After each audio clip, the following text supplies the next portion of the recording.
Popullsia e Shqipërisë ka pësuar rënje të ndjeshme gjatë periudhës 2011-2023, duke u tkurrur me 14.8%. Shqipëria numëronte 2.402.113 banor në vitin 2023, me një shpërndarje gjinore gati të barabartë, 49.6% meshkuj dhe 50.4% femra.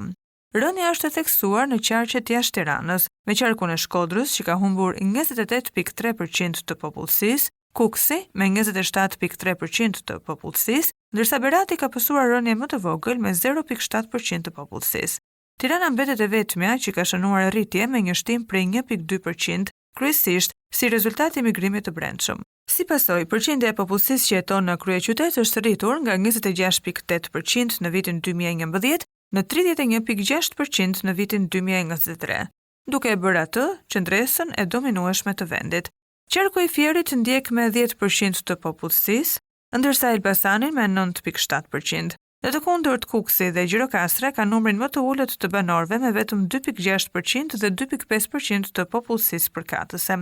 Përveç paksimit, struktura e popullsisë po plaket ndjeshëm. Mosha mesatare është rritur nga 35.5 vite në vitin 2011 në 42.5 vite në vitin 2023, duke treguar një tkurrje të popullsisë së re.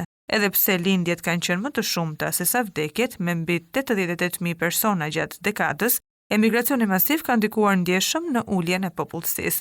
Pa emigracionin, vendi do të kishte sot rreth 2.9 milion banor, duke reflektuar mbi sfidat e mëdha të zhvillimit ekonomik dhe demografik të Shqipërisë për të ardhmen.